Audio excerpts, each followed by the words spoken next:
Bismillahirrahmanirrahim. Menimbang bahwa untuk menghindari penggunaan objek sengketa yang telah ditunda dan dibatalkan oleh pengadilan oleh pihak manapun sebagai akibat tafsiran yang keliru atas asas transmisio istae causa yang melandasi hukum acara perdata tata negara, pengadilan menegaskan bahwa terhadap penetapan maupun putusan pengadilan berlaku prinsip res judicata pro verite haetur, yang berarti bahwa apa yang telah diputus oleh hakim harus dianggap benar.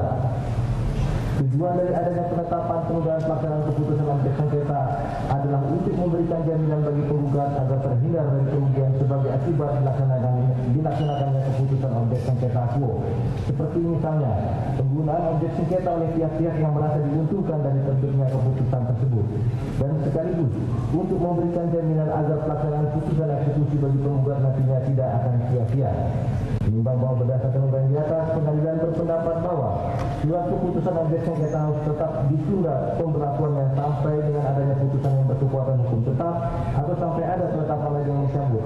Oleh karenanya penetapan nomor 62/G/2015 dari Ketua Jakarta tanggal 1 April 2015 harus dinyatakan tetap sah dan berlaku sampai adanya putusan yang berkekuatan hukum tetap, kecuali ada penetapan lain yang mencabutnya.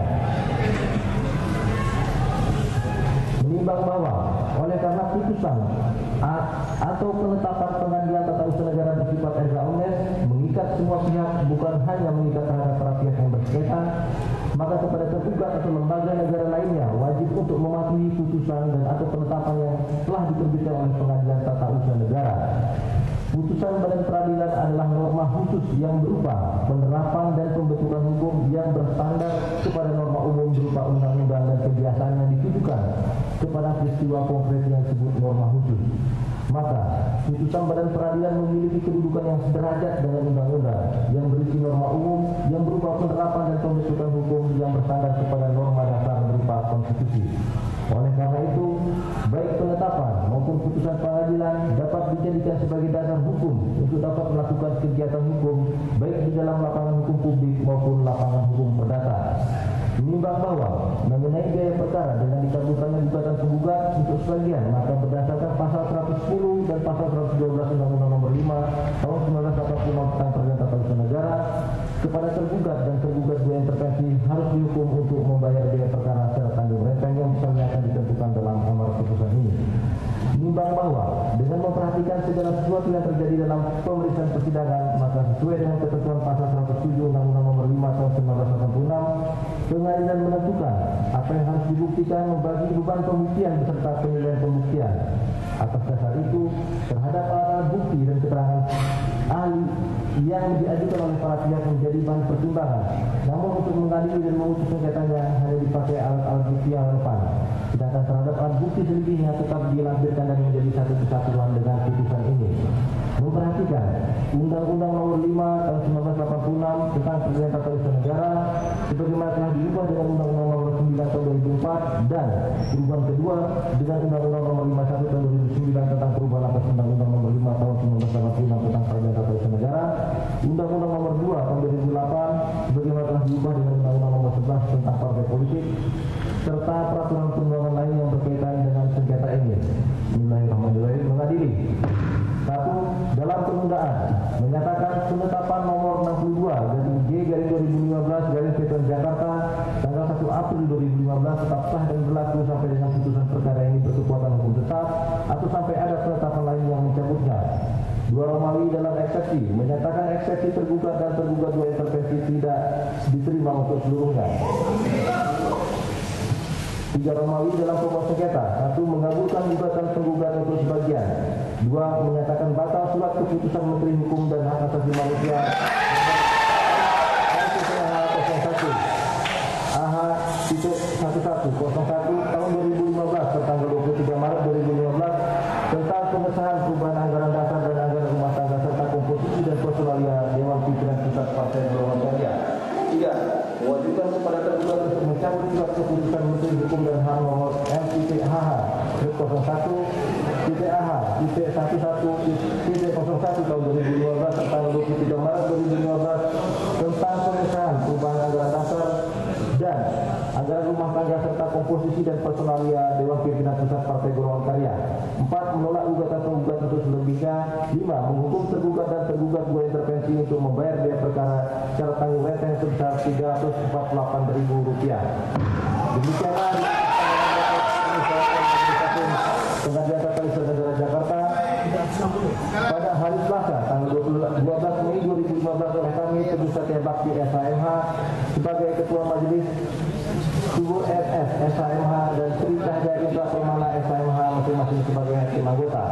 Putusan tersebut diucapkan dalam sidang yang terbuka untuk umum pada hari Senin tanggal 18 Mei 2015 oleh Majelis Hakim tersebut dengan dibantu oleh Sri Suhartiningsi SHMH sebagai Panitera Pengganti Pengadilan Tata Usaha Negara Jakarta dengan dihadiri oleh kuasa penggugat dan kuasa tergugat serta kuasa tergugat 2 intervensi. Baik, kepada para pihak, demikianlah pembacaan putusan perkara nomor 42 ini. Baik, kepada para hadirin agar jangan berteriak dulu karena sidang belum ditutup ya. Dengan dibacakannya putusan ini maka seluruh uraian dari perkara ini, rangkaian proses pemberitaan perkara ini kita nyatakan selesai. Hari ini para pihak baik penggugat, tergugat dan tergugat yang intervensi dapat mengambil salinan putusan sesuai dengan misi dan misi Mahkamah Agung dalam memberikan pelayanan publik secara cepat kepada para pihak. Demikiannya, bagi para pihak yang tidak sependapat dengan putusan ini dapat mengajukan upaya hukum banding 14 hari terhitung sejak putusan ini diucapkan. Dengan demikian sudah kita nyatakan selesai dan tutup. Terima kasih. Assalamualaikum warahmatullahi wabarakatuh.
Ya, pemirsa, baru saja kita simak pembacaan putusan dari Pengadilan Tata Usaha Negara, di mana Ketua